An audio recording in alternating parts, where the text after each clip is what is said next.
Olá, irmãos, graça e paz. Vamos a mais uma reflexão. Esta é a terceira reflexão baseada no Evangelho de João.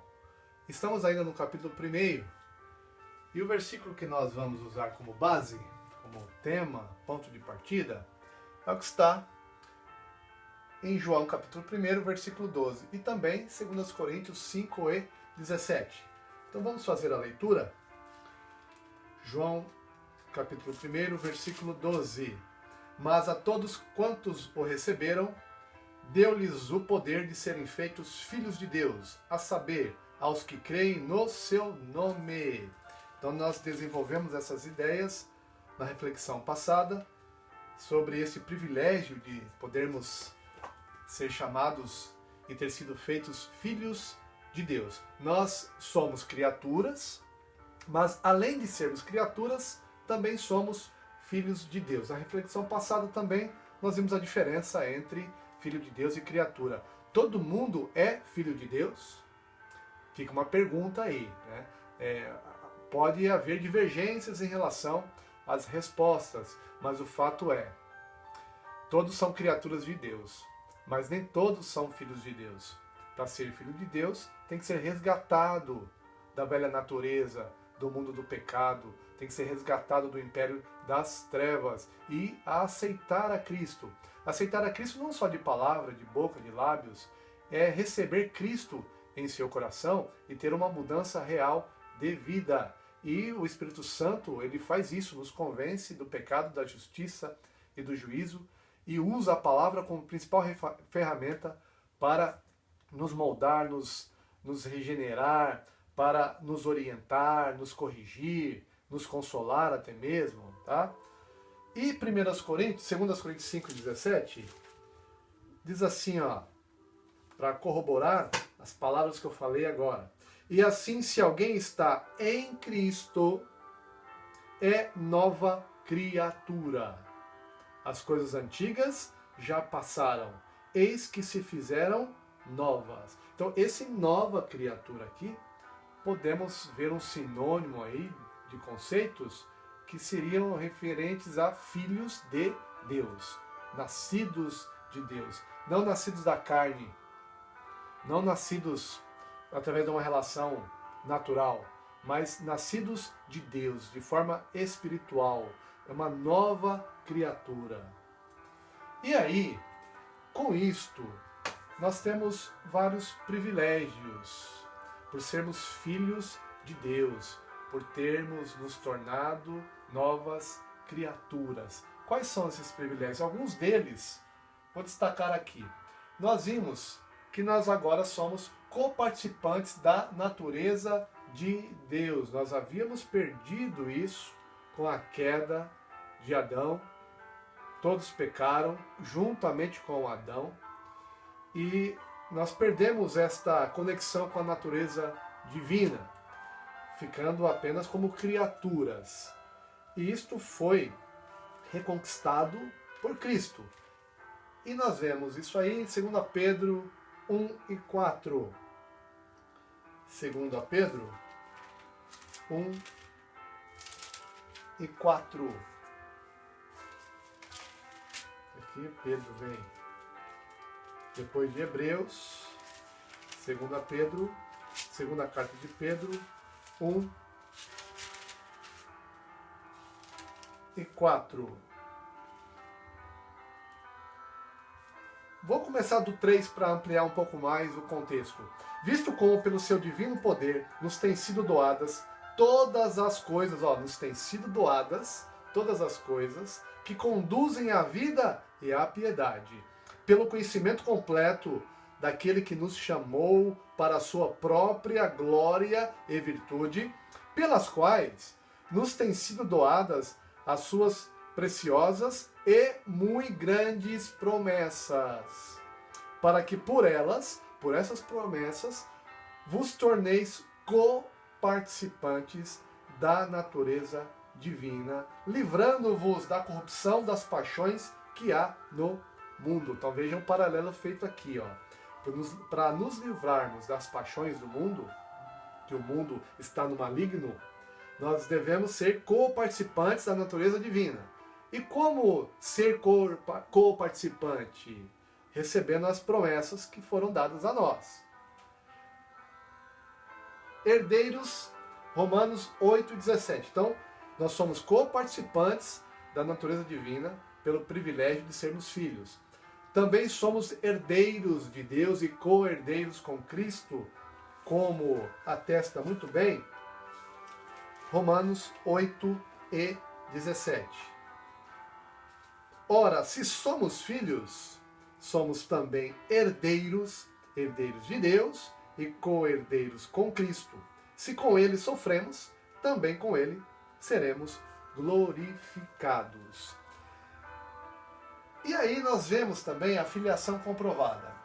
Como pode ser comprovada essa filiação? Que não basta apenas dizer, eu sou filho de Deus.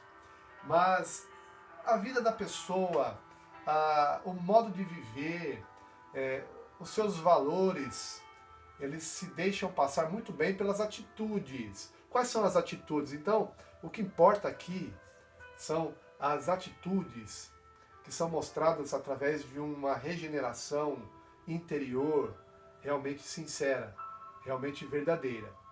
E aí nós vemos primeiramente que ela é comprovada pelo amor.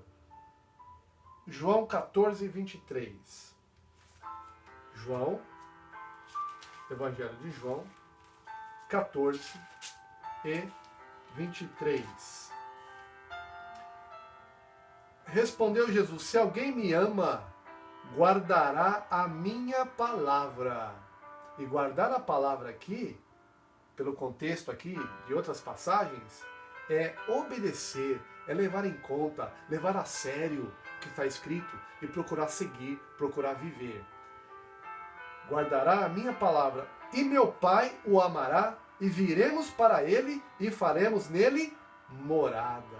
E aí, para fazer uma conexão, eu gosto muito disso, que a palavra, várias passagens se conectam, são engrenagens que funcionam juntas. Lá em Apocalipse, Jesus fala: eis que estou à porta e bato, se alguém ouvir a minha voz e abrir a porta do seu coração, eu entrarei e cearei com ele e ele comigo. Veja que combina perfeitamente com o que está escrito aqui. Se alguém me ama, guardará a minha palavra, e meu Pai o amará, e viremos, Jesus, o Pai, e, lógico, o Espírito Santo, viremos para ele e faremos nele morada. Então, pelo amor aqui, o amor aqui é fundamental. 1 João 4:18 e 19.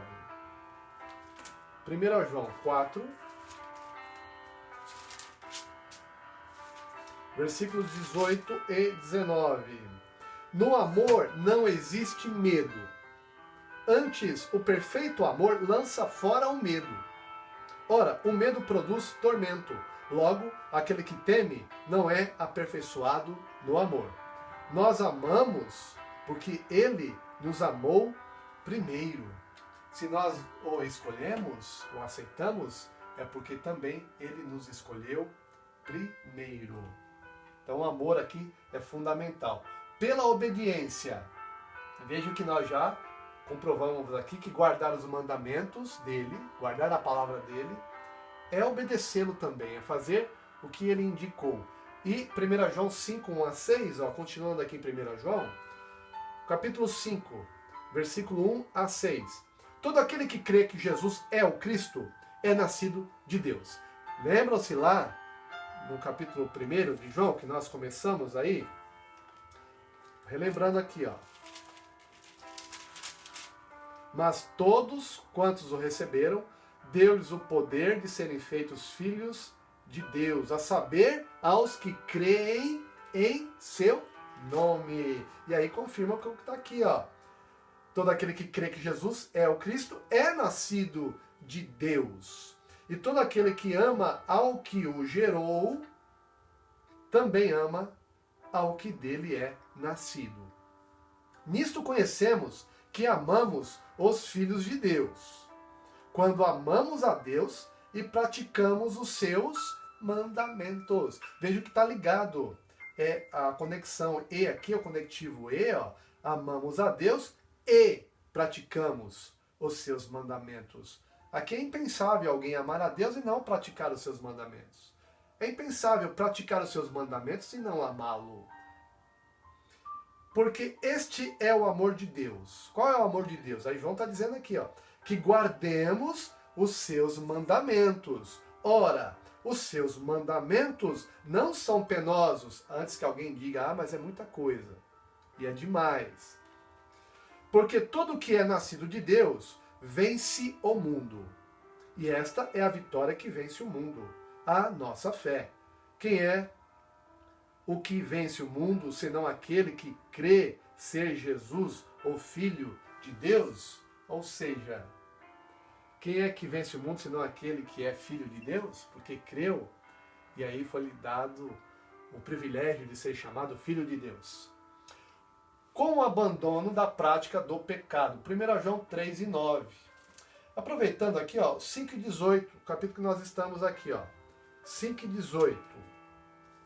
Sabemos que todo aquele que é nascido de Deus não vive em pecado. Antes, aquele que nasceu de Deus o guarda, e o maligno não lhe toca. Já já a gente volta nesse conceito aqui de não vive em pecado, tá? Não quer dizer que nós somos santos, ninguém peca, somos santos, não exatamente, mas a gente vai ver. E 1 João 3 e 9, voltando aqui capítulo 3, versículo 9. Todo aquele que é nascido de Deus não vive na prática do pecado. Percebeu a diferença? Uma coisa é a pessoa pecar, no momento de fraqueza ela pecou, mas ela não vive na prática. Não é hábito, não faz parte do cotidiano dela viver pecando, a prática do pecado. Pois o que permanece nele é a divina semente. E aí o que nós vemos aqui, ó, é nova criatura. Agora tem uma semente divina ali atuando. Ora, esse não pode viver pecando, porque é nascido de Deus. Tá bom? Então, vejam que os textos aqui formam um mosaico que se encaixam perfeitamente. As peças, como se fosse um quebra-cabeça, que vão se encaixando. Tá? Por isso que é interessante você estudar a Bíblia completa. Não fique isolado em apenas um texto ou outro, um versículo isolado. É muito perigoso, você pode cometer erros de interpretação. A melhor ampliação contextual, o melhor contexto é a Bíblia toda, porque a Bíblia se auto-explica. Tá?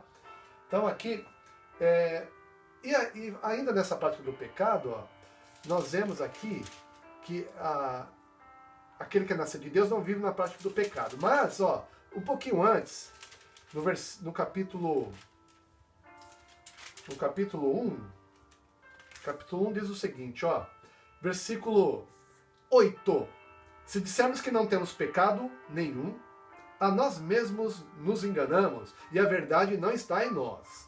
Se confessarmos os nossos pecados, Ele é fiel e justo para nos perdoar os pecados e nos purificar de toda a injustiça. Então percebeu a diferença? Então o Filho de Deus, ele tem consciência de que ele pode falhar, pode pecar, mas ele sabe também que ele pode pedir perdão a Deus, e esse perdão vai inundá-lo assim, vai suavizar e vai purificá-lo de toda a injustiça. E aí ele diz mais, ó, se dissermos que não temos cometido pecado, fazemos-lo mentiroso e a sua palavra não está em nós. Filhinhos, essas coisas vos escrevo para que não pequeis. É uma orientação, ó, tomem cuidado, né? Mas, se todavia alguém pecar, temos advogado junto ao Pai, Jesus Cristo, o justo. Ele é a propiciação pelos nossos pecados, e não somente pelos nossos próprios, mas ainda pelos do mundo inteiro. Então, se alguém... não devemos ficar na prática do pecado, porque aí não justifica o ser filho de Deus. Aí prova que não somos filhos de Deus, viver na prática do pecado. Mas se por um acaso pecarmos, nós temos um advogado junto ao Pai, que intercede por nós. Tá? Então aqui, filiação comprovada ao vencer o mundo. 1 João 5 e 4. Ó. Volta lá para o capítulo 5, versículo 4. Porque todo o que é nascido de Deus vence o mundo. Então vejam que nós já vimos, ó, nós devemos vencer o mundo, vencer a prática do pecado e vencer a nós mesmos. Para vencer a prática do pecado, nós devemos vencer a nós mesmos. Jesus disse em algumas passagens assim, quem quiser vir após mim, negue-se a si mesmo e me siga. Então a negação total do meu eu constantemente. Quando eu percebo que a minha natureza pecaminosa quer falar mais alto, opa, baixa a bola aí. Não, é assim não. Eu sou nova criatura. E por ser nova criatura, eu sou filho de Deus. Eu criei em Jesus. E Ele me tirou do império das trevas. Eu vivo em novidade de vida agora. Então é uma luta constante, irmão. Não é fácil. Por isso que falou aqui na palavra que se com Ele sofremos, com Ele também seremos glorificados. E Jesus nunca disse que seria um mar de rosas vivermos neste mundo. Muito pelo contrário. Ele disse, ó, o mundo me odeia, o mundo também os odiará. Simplesmente porque vocês dizem que me seguem. Simplesmente porque vocês creem em mim. E o mundo não me aceitou.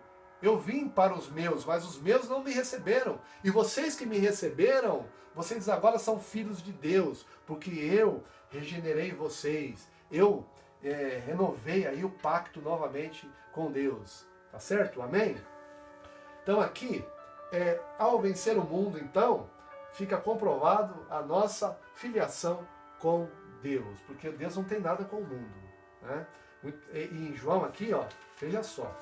Isso é muito sério, irmãos. Ó, 1 João 2:15, ele recomenda o seguinte, ó. Não ameis o mundo, nem as coisas que há no mundo.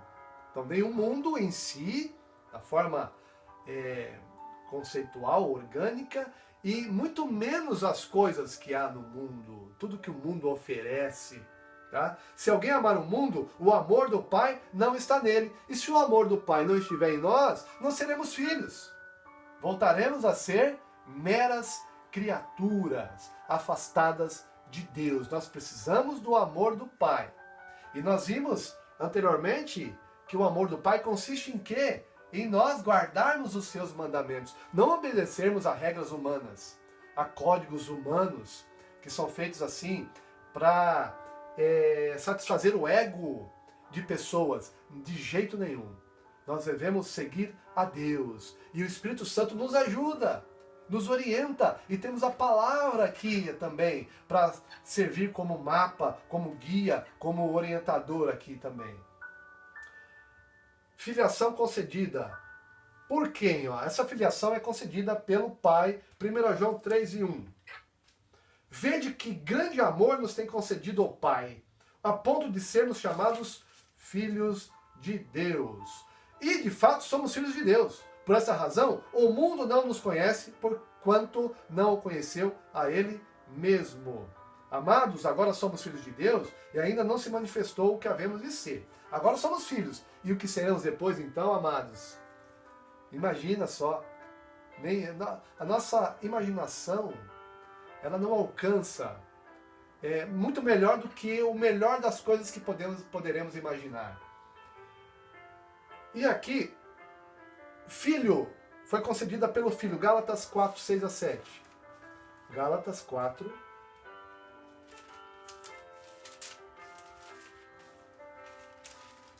Gálatas 4, versículos 6 e 7. E porque vós sois filhos, enviou Deus ao nosso coração o Espírito do seu Filho, que clama, Abba Pai.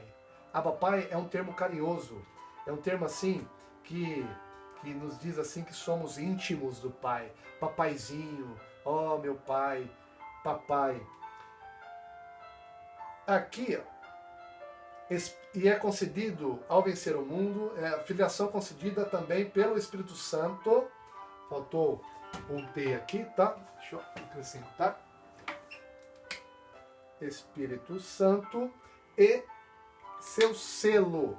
Romanos 8, 15-16 nos diz o seguinte, ó, voltando aqui, Romanos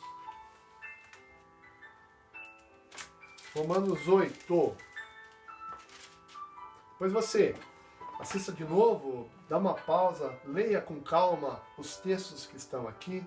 Romanos 8, 15 a 16.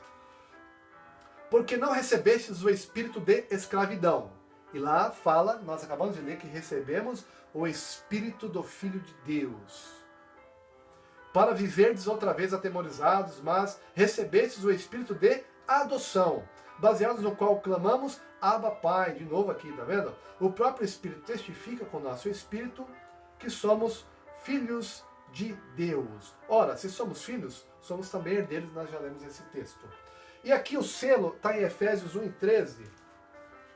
Efésios 1:13, e o selo aqui entra como garantia, em quem também vós, depois que ouvistes a palavra da verdade, olha a palavra aqui envolvida, o evangelho da vossa salvação, tendo nele também crido, fostes selados com o Santo Espírito da promessa. Então lá, a todos quanto o receberam, deu-se-lhes o poder de serem chamados filhos de Deus, por quanto creram no seu nome. E aí quando cremos, nós recebemos o quê? Fomos selados com o Espírito Santo da promessa, o qual é o penhor da nossa herança, a garantia da herança. E pela palavra, 1 Pedro 1, 22 e 23. Pedro está antes de João. 1 Pedro, capítulo 1, versículo 22 e 23. Tendo purificado a vossa alma pela vossa obediência à verdade, olha só a palavra obediência de novo, à verdade, ao Evangelho. E tem um texto lá atrás em João também, o Evangelho de João, que diz, Jesus dizendo, eu sou o caminho, a verdade e a vida. Então aqui, ó, obediência à verdade, obediência à palavra, obediência a Jesus. Então, ligados. Tendo em vista o amor fraternal, não fingido, amai-vos de coração, de verdade, uns aos outros ardentemente, pois fostes regenerados, não de semente corruptível, mas de incorruptível, mediante a palavra de Deus, a qual vive e é permanente. Amém? Eu vou ler esse mesmo texto aqui, nessa versão, a mensagem, que diz assim, ó, 1, 22 e 23. Agora que vocês purificaram a vida por meio da verdade, amem-se uns aos outros como se a vida de vocês dependesse disso. E aliás, depende mesmo. A vida eterna. A vida nova que possuem não é como a velha vida. O velho nascimento de vocês veio de semente mortal. O novo nascimento vem da palavra viva de Deus. Pense nisto. Uma vida concebida pelo próprio Deus. Amém, irmãos? Então, esta terceira reflexão, falando um pouquinho mais sobre os privilégios de sermos filhos de Deus. Então, se firme nessa palavra, haja como um filho de Deus realmente, não seja tímido, tá? O amor lança fora o medo, que nós lemos aqui, não combina amor com medo. Então, tenha coragem de enfrentar tudo que a vida nos colocar à nossa frente como obstáculo, não importa, porque Deus, Ele nos ama a tal ponto de que Ele nos protege. E aquilo que nós não podemos fazer, Ele nos ajuda, Ele faz. Mas lembrando que devemos fazer a nossa parte, sem medo, porque estamos com Deus. E o amor lança fora o medo, e Deus é amor. Amém? Então até a próxima reflexão. Fique com Deus. Forte abraço virtual.